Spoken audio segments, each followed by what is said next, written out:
Hello, and welcome to From First Kiss to Wedded Bliss. I'm your host, Marcy Sullivan, Christian marriage coach, speaker, and author. Here we explore biblical wisdom and practical tools to help you build a strong, joyful, Christ-centered marriage. So let's dive in. Hello, friends. Welcome back.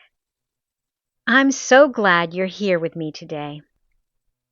Today, I want to share a concept that has completely reshaped how I think about growth, not just in my own life, but in my marriage. It comes from a book called The Gap and the Gain by Dan Sullivan and Dr. Benjamin Hardy. And when I read it, I thought, wow, this isn't just about personal success. This is about relationships too. So, let's talk about what it means to live in the gap versus the gain, and how this shift can transform the way you see your spouse and your marriage. Let's start with the gap. The gap is the space between where you are and where you want to be. It's a place of discontent, ungratefulness, and striving. Living in the gap means you're always measuring yourself or your marriage against some future ideal version. And here's the problem. That ideal is like the horizon. No matter how far you go, it keeps moving away from you. You never actually arrive. People who live in the gap are never satisfied because where they want to be keeps changing. King Solomon described this perfectly in Ecclesiastes when he said, "Everything is meaningless, chasing after the wind." When you're in the gap, that's exactly what it feels like. You're chasing after something you can never quite catch. Maybe you felt that in your marriage, thinking, we should be further along by now, or my spouse should be more like this by now. That's the gap talking. And the more you focus on it, the more disappointed and frustrated you feel. Now I'm going to share with you a more personal story about my husband and myself. You know, I had always dreamed of having a strong, joy-filled marriage, but somewhere between the demands of work and family and ministry, we started to slip into the gap. I often thought, we should be praying together more. We should be spending more time laughing. We should be further along in our finances by now. Chris had his own thoughts. We should be more intimate. We should be like those couples who seem to have it all together. The word should hung over us like a cloud. Instead of enjoying what we had, we found ourselves focusing on what was missing. One evening, after a long day, I sighed and said, I just feel like we're always behind. Like no matter how much we do, it's never enough. Chris paused, thinking, and then he asked softly, but what if we started looking at how far we've come, instead of how far we have left to go? That question became a turning point. The next day, we decided to make a simple shift. Every morning, we would share one gain from our marriage journey. It didn't have to be big. It just had to be real. Soon our list grew long. Remember when we didn't know how to communicate? Now, we catch ourselves before arguments start. We've built a home filled with love and faith. We've worked through hard seasons and still chosen each other. The more we focused on our gains, the more we realized God had been faithful every step of the way. Instead of being weighed down by the gap, we felt lifted by gratitude. I told Chris we may not be exactly where we thought we'd be, but we're not where we used to be. And he responded, "That's the gain." Now we see gains everywhere. We have learned to focus on the gain, and you can too. It's a small shift, but it makes a big difference in your marriage. Now, let's look at the gain. People who live in the gain are grateful for what they have. They enjoy where they are. They find contentment because instead of measuring forward against an unreachable ideal, they measure backward. Yes, they measure backward. They look at how far they've come, at what they've already achieved, and at the progress they've made. The Apostle Paul gives us a powerful reminder in 1 Timothy chapter 6, verses 6 through 8.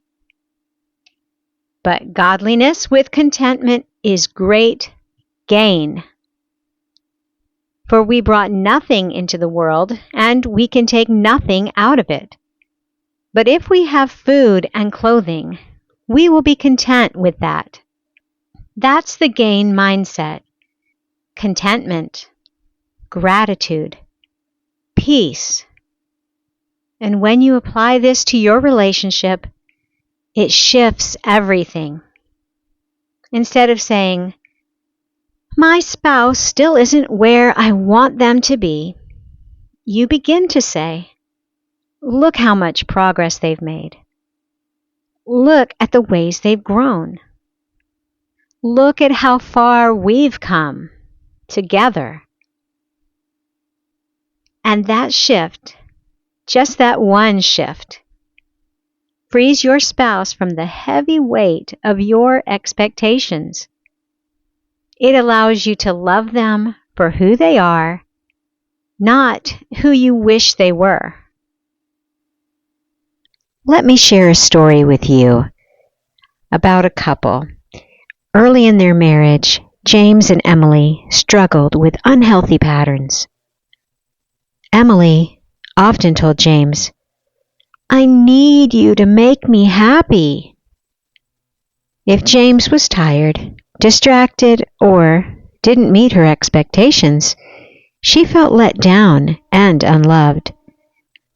James, in turn, felt crushed under the weight of trying to be everything for her.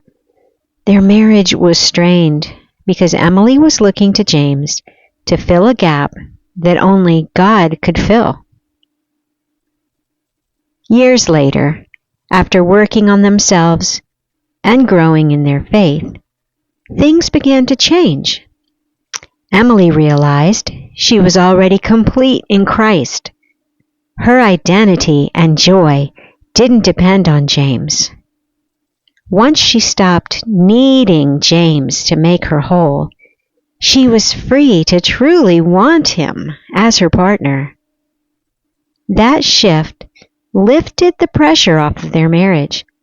Instead of clinging out of emptiness, Emily could love James out of abundance. James no longer felt like he had to fix her happiness, and their relationship became healthier and more joyful. The truth is this: when we expect our spouse to meet all of our needs, we set them up to fail. But when we find our wholeness in God, we are free to love our spouse because we want them, not because we need them. Another powerful concept the book highlights is the difference between needing someone and wanting someone. Needing someone often points to codependence. It means you're placing your identity, your worth, or your happiness in their hands. And that's a heavy burden for anyone to carry. But wanting someone? That's the beginning of real love. Wanting comes from a place of strength. It's saying, I choose you. I desire to do life with you, not because I need you to survive, but because I love who you are. In my marriage, this truth has been so freeing. When my husband wants me, it's not about filling a void or fixing something missing in his life. It's about choosing me day after day because he loves me. And I get to do the same for him. That's the beauty of a healthy relationship. We're each responsible for our own joy and well-being. But together, we get to add to each other's joy. So let me ask you a few reflection questions as you think about your own relationship. Are you measuring your spouse or even yourself against an unreachable ideal? Are you living in the gap, or are you choosing to live in the gain? Do you need your spouse in order to feel whole, or do you want them out of a place of love and strength? This week, I want to challenge you to notice one area of gain in your marriage. Take time to tell your spouse how much you appreciate the progress they've made. Celebrate that growth together. And if this message resonated with you, I'd love to invite you to join my 6-week Graceful Strength program. It's a faith-based journey designed to help wives reconnect, release unrealistic expectations, and rediscover joy in their marriage. If you're ready to stop living in the gap and start choosing the gain, this program is for you. Thank you so much for spending this time with me today. I hope this encouraged you and gave you a fresh perspective for your marriage. If you found this episode helpful, share it with a friend, and be sure to subscribe so you don't miss the next one. Let's commit to living in the gain together. Thanks for joining me on From First Kiss to Wedded Bliss. If today's episode encouraged you, share it with a friend, and be sure to subscribe so you never miss an episode.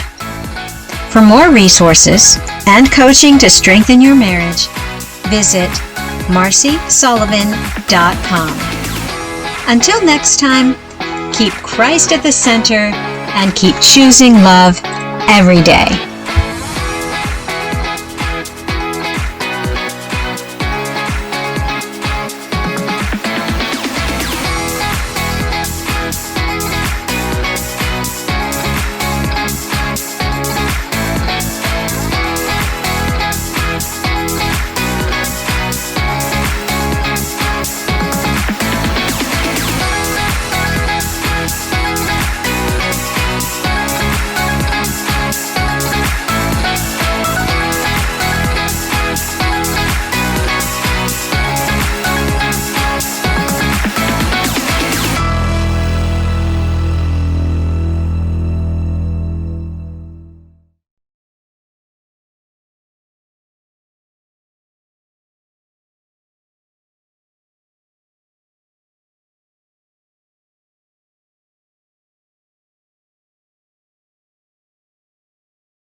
Let me share a story with you